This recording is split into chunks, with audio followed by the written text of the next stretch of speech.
हाँ, यहोवा की आंखें क्या पर लगी रहती है? सब पर लगी रहती है। और क्या है लिखा है? वह भले और बुरे दोनों को क्या करते रहती है? देखती है कि क्या लिखा है?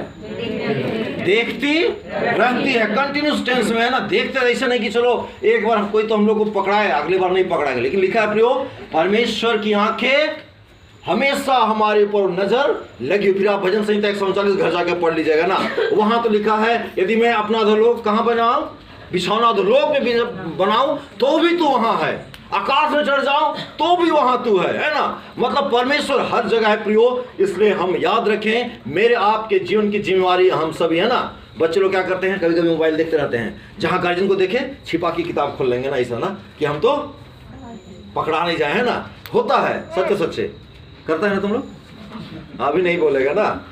ये सच्चाई है कि हम लोग बड़े में भी बहुत सारी ऐसी बातें होती है जो अपने आप को हम छिपाना चाहते हैं, लेकिन वचन बतलाती है परमेश्वर की आंखें भले और बुरे दोनों को देखते रहते हैं, उससे नजर से छिप नहीं सकते। इसलिए बड़ी सावधानी के साथ, बड़ी ईमानदारी के साथ अपने मसीह जीवन को बिताना है प्रियो।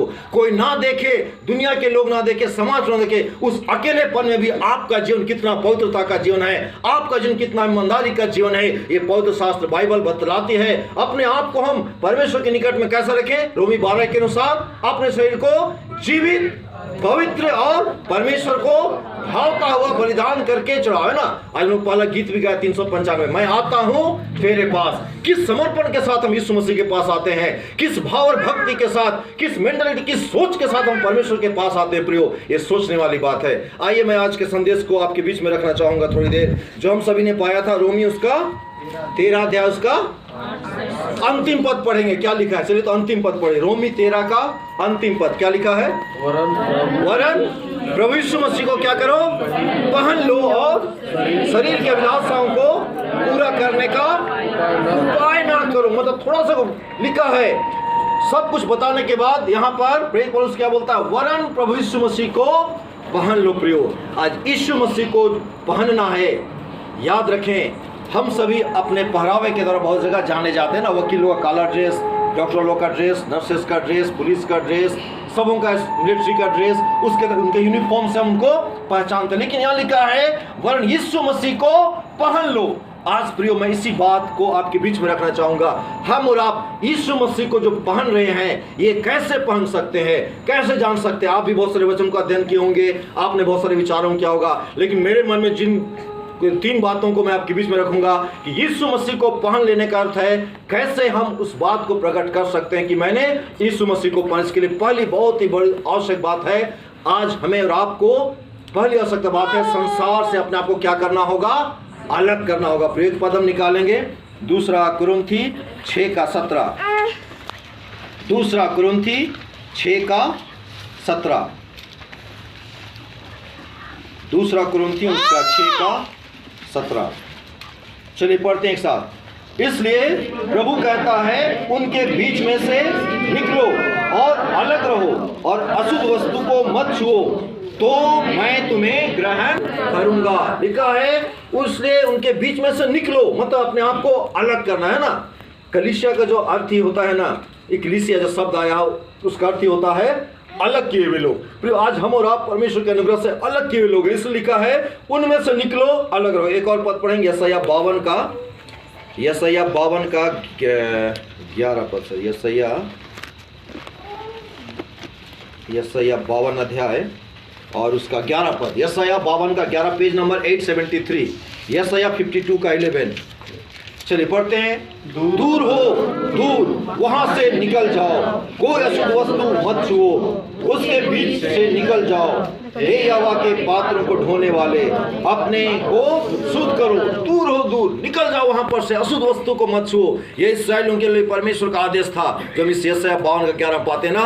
अर्थात अपने आप को हमें उन चीजों से आज अलग करने की आवश्यकता, तब हम कर सकते हैं या हो सकता है कि हम यीशु मसीह को पहनने वाले हो जाए। प्रियो आज बहुत आवश्यकता है। इस संसार में तो हम हैं, लेकिन क्या वचन में है, हम इस संसार के होकर नहीं रह जाना है ना। इस संसार में के हो, जिस दिन हम होकर रह जाएं तब फिर सारी बातें गड़बड़ सकती। आज बहुत गंभीरता सोचना है, क्या हमने अपने जीवन को उन बातों से अलग किया है? क्या जो संसार शैतान की बातें हैं, यदि आप पहला यूहन्ना 2 अध्याय उसका 15, 16, 17 आगे पढ़ेगा, वहां लिखा है कि जो कुछ संसार में था शरीर की अभिलाषा, आंखों की अभिलाषा, जीव घमंड, ये सब संसार शैतान की ओर से है। इससे हमें अलग होना होगा प्रियो, इन बातों से अपने आप को अलग करना होगा। एक और पद हम निकालेंगे, यहिजकेल उसका 20 अध्याय, यहिजकेल 20 अध्याय और उसका 7 और 8 पद।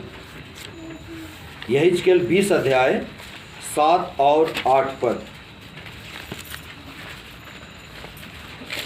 Page number 989। यहिजकेल 20 उसका 7 और 8 पद लिखा है, फिर मैं उनसे कहा, जिन घिनौनी वस्तुओं पर तुम में से हर एक की आंखें लगी है उन्हें फेंक दो, और मिस्र की मूरतों से अपने को अशुद्ध ना करो, मैं ही तुम्हारा परमेश्वर यहोवा हूँ।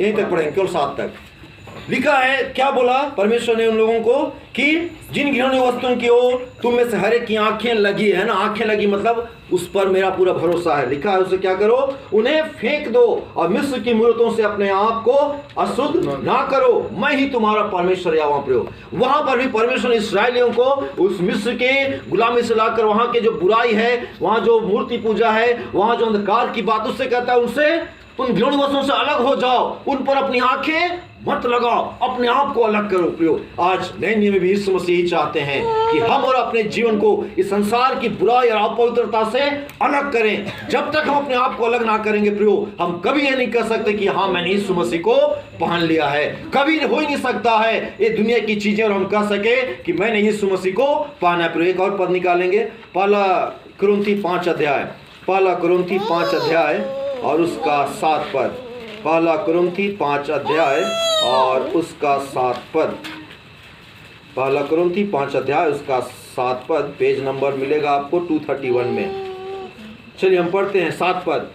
पुराना खमीर निकालकर अपने आप को शुद्ध करो कि नया गूंदा हुआ आटा बन जाओ, ताकि तुम अखमीरी हो, क्योंकि हमारा भी फसा जो मसीह है बलिदान हुआ है। लिखा क्या है, पुराना खमीर निकालकर अपने आप को शुद्ध करो ताकि नया गूंदा हुआ क्या बन जाओ, आटा बन जाओ ना, फ्रेश। यीशु मसीह चाहते अपने जीवन को हम बिल्कुल फ्रेश रखें ना, उस खमीरीपन से अपने आप को निकालें।